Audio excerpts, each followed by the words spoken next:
Hello everyone, जय हिंद। आप लोगों का स्वागत है। आपको पता होना चाहिए कि यूपी टीजीटी का ऑफिशियल उत्तर कुंजी जारी कर दिया गया था। रिजल्ट आप लोगों का आ गया है, इसी दिन आने वाला है।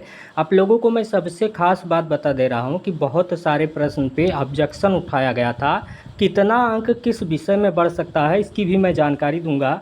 कट ऑफ पर एनालिसिस मैं करने वाला हूं, क्योंकि बहुत सारे कैंडिडेट का डाटा भी मिल चुका है। लगातार कमेंट बॉक्स में अपना स्कोर बता रहे हैं। मुझे आशा नहीं पूर्ण विश्वास है। डॉक्यूमेंट्स भी तैयार कर लीजिएगा। डॉक्यूमेंट्स में बहुत सारी गलतियां आ रही हैं। यदि छोटी मोटी गलतियां भी हैं तो उसके सुधार के लिए आप जाकर सुधार भी करवा सकते हैं। लेकिन मैं यही कहूँगा, जैसे बहुत सारे कैंडिडेट ओबीसी से हैं, एससी से हैं, तो इनका सर्टिफिकेट भी अच्छे तरीके से बनना चाहिए। और मैं यही कहूँगा कि जितने भी कैंडिडेट हैं रिजल्ट का इंतज़ार कर रहे हैं, उस पर भी मैं चर्चा करने वाला हूं। हालांकि नई भर्ती का विज्ञापन प्रतिदिन आपने देखा होगा कि अंतिम पड़ाव पे चल रहा है। आप उसकी भी तैयारी में लगे रहिएगा। आप किसी एक वैकेंसी को लेकर नहीं चल सकते हैं, क्योंकि देखते हैं बेरोज़गारी का सिस्टम।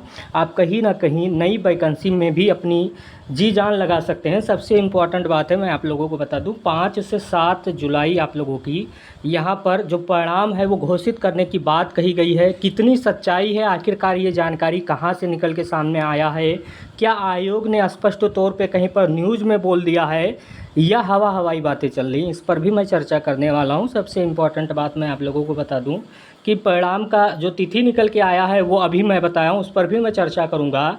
कुल विज्ञप्ति था जो 3539 टोटल पद थे, और आप लोगों की जो आपत्ति हुआ 6 जून से लेकर 12 जून तक आपत्ति कर दिया गया था। लेकिन अब हम बात करने जा रहे हैं कि आंसर की अभी तक रिवाइज अलग अलग का, बल्कि सीधे अब आप लोगों का रिजल्ट जारी होगा। अन्य परीक्षाओं की तरह नहीं है कि आप लोगों का दोबारा से फाइनल ऑफिशियल उत्तर कुंजी जारी किया जाएगा। सबसे इम्पॉर्टेंट बात है, 1-2 अंक आप लोगों का बढ़ता नज़र आ रहा है, क्योंकि आयोग को जो जो ऑब्जेक्शन किया गया है, किस सब्जेक्ट में कौन से प्रश्नों को लेकर ऑब्जेक्शन किया गया है, उसका भी मैं डाटा दे रहा हूँ। बहुत सारे लोग परेशान थे। हालांकि आप लोगों का डीबी में डॉक्यूमेंट्स वेरिफिकेशन में क्या क्या लगने वाला है, उस पर भी विस्तार पूर्वक चर्चा होगा। बहुत सारी महिला कैंडिडेट हैं जो शादीशुदा भी हो चुकी हैं। जात प्रमाण पत्र पिता के नाम पे पते से जारी होना चाहिए, अनिवार्य है। ये भी बात आपको समझ में आना चाहिए। छोटी बातें कोई नहीं बताएगा। सबसे इम्पॉर्टेंट बात है, डिग्री को लेकर बहुत सारे लोगों के पास डिग्री होता ही नहीं है। वो कहीं ना कहीं अंत समय में जाके उनको पता चलता है कि हाँ डिग्री भी आवश्यकता है, लेकिन तब तक वो प्रोविजनल सर्टिफिकेट भी उनका मान होगा। लेकिन मैं यही कहूँगा कि आप डिग्री के लिए ऑनलाइन आवेदन कर दीजिएगा। सबसे इम्पॉर्टेंट बात है, विषयवार आपत्ति कितना किया गया था।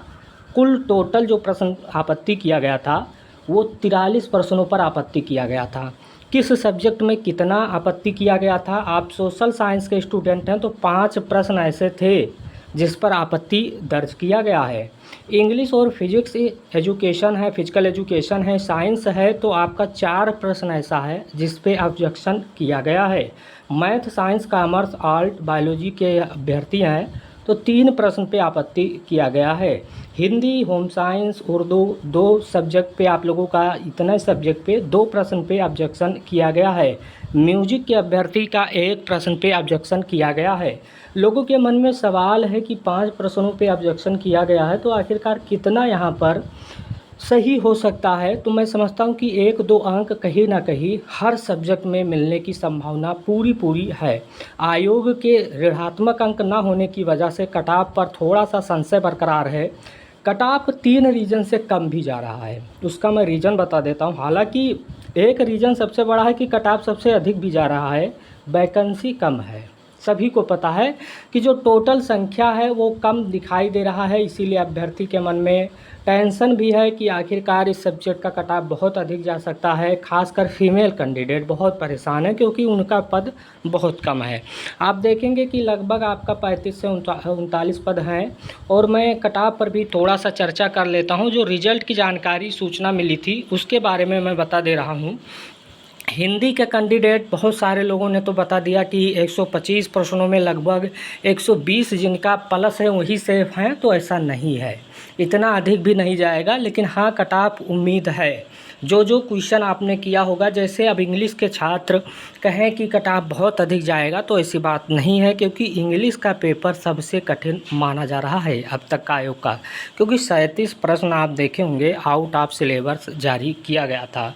सबसे इम्पोर्टेंट बात है, मैथ के अभ्यर्थी भी लगातार हैं, इन सब का भी डाटा हमारे पास अलग अलग आया है कि कैसे कौन स्कोर किया गया है। हालांकि एवरेज स्कोर लिया गया है, आप लोगों का एक्सपेक्टेड डाटा बनाने का प्रयास किया गया है। आर्ट के अभ्यर्थी भी हैं, सोशल साइंस के भी हैं, होम साइंस के भी हैं, बायोलॉजी के भी हैं, कॉमर्स के भी हैं, उर्दू के भी हैं, इंग्लिश के भी हैं। लेकिन मुझे आशा नहीं पूर्ण विश्वास है, जो भी कैंडिडेट हैं वो कहीं ना कहीं, यदि आपका यहाँ पर आपको लग रहा है, बहुत सारे अभ्यर्थी को लगता है कि इतना नंबर हमारा है नहीं, सिलेक्शन नहीं होने वाला है, तो आपको पछताने की आवश्यकता नहीं है, क्योंकि नई वैकेंसी आपके पहले आ जाएगा, रिजल्ट के पहले आ जाएगा, और आप लोगों का ऑनलाइन आवेदन होगा। और आयोग का एक स्टेटमेंट है, आपने देखा होगा कि कोई भी वैकेंसी इस आयोग के माध्यम से या नोटिफिकेशन जारी किया जाएगा तो 120 दिनों के अंदर सब कुछ कंप्लीट करवा लिया जाएगा। आप ये समझिएगा कि 120 दिन आपके पास शेष है और आपकी परीक्षा के दृष्टि से बहुत ही विशेष है, तो आप अपनी तैयारी में लग जाइएगा। 120 दिन के मौके का आप इंतज़ार मत करिएगा, आपका सिलेक्शन 120 के अंदर भी हो सकता है। आप इसीलिए अपनी तैयारी को बेहतर करिएगा। कोई प्रश्न होगा तो कमेंट बॉक्स में बताइएगा, चैनल से भी जुड़ जाइएगा। धन्यवाद।